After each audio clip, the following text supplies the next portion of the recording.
Welcome back to Whiteboard Finance. My name is Marco and I'm here to help you master your money and build your wealth. Today we're talking about the 24-10 rule and how it applies to buying a car. So if you came from my How Cars Keep You Broke video, you'll know that I'm a big fan of just buying cars with cash and investing what would have been your car payment in some sort of investment vehicle. That way it grows over time and you can just buy your next car with cash again.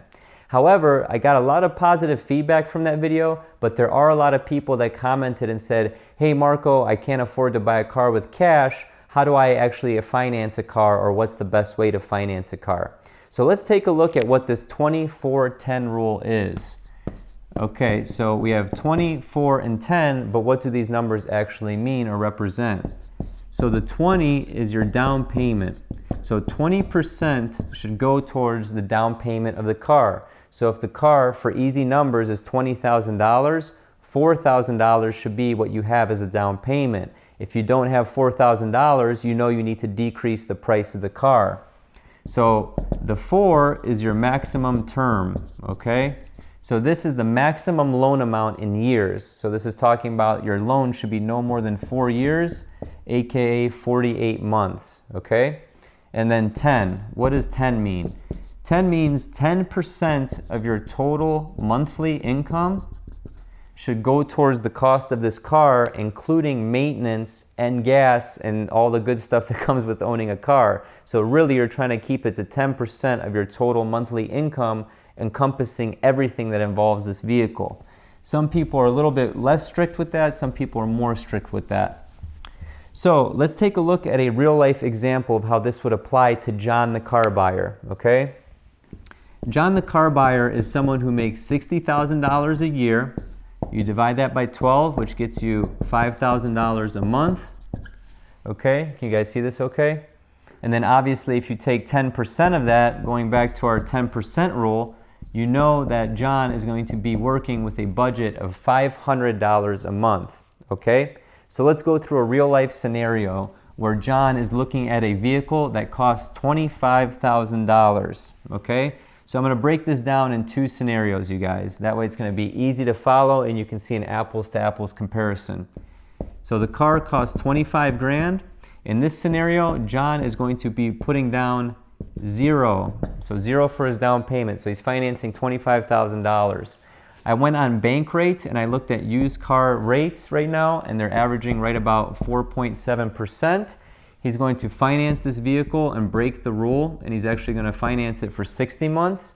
His payment is going to be $468 a month.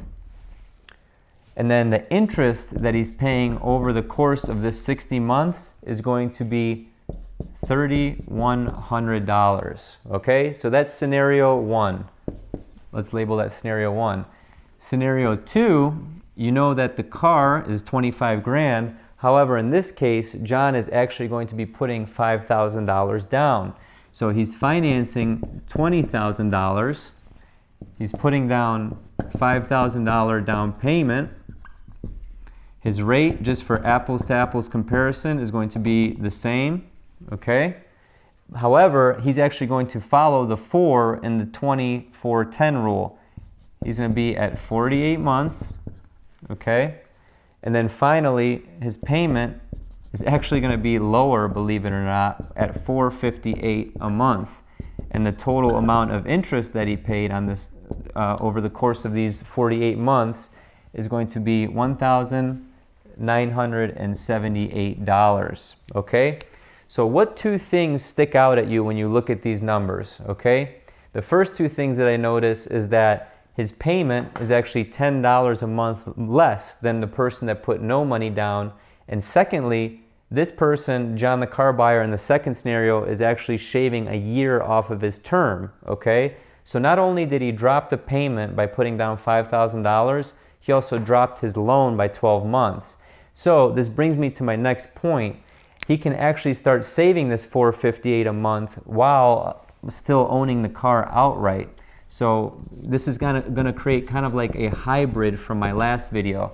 If you take $458 a month times 12, that's the year that he has no car payment, that actually comes out to be right around $5,000 $496, okay? So what I want to do is I want to take this scenario of him using $5,000 and let's turn this into a hybrid video. Let's take my philosophy from the How Cars Keep You Broke video and actually buy a car with cash using $5,000, okay? So if John the car buyer takes that $5,000, okay, and buys a car with cash, let's just say he buys a beater, you know that he's still saving that $458 a month, okay? So in year 2, after saving this $458 a month diligently, you know he's going to have roughly $11,000 in the bank, okay? Year 3, he's going to have roughly $16,500. And then year 4, he's going to have roughly $22,000, okay? So all he did was wait 4 years, take the payment he would have been paying. He hasn't paid any interest on that money. That's going straight to him, obviously. And in 4 years, he can buy a $22,000 car with cash if he wanted to. So do you see how powerful it is to just delay a little bit of gratification? You know, drive a beater. Yes, there's going to be maintenance expenses that go along with this, so it's not going to be exactly $458 a month. However, in 4 years, he's driving a pretty nice car, in my opinion. So either way, whether you guys want to use the 20-4-10 rule or whether you want to buy a car with cash and, you know, just save up the rest of what would have been your payment, you can see that this is a pretty good way of buying a car or financing a car if you absolutely have to. So either way, I hope you got value out of this video. These videos take me a little bit of time to make. This one's taking me particularly longer. And I know there's going to be a bunch of smart people in the comments saying, oh, there's maintenance, there's this, there's that. What if a cat crosses the road and he hits the cat and his tire breaks? I mean, let's get real, guys. I can't account for every single scenario in these videos, but this is just to get you thinking in the right way, okay? So it's to give you a little paradigm shift in your mind on understanding how you can own cars for less money. So I hope you got value out of this video. If you have, please share it with one friend. And remember, guys, have a prosperous day.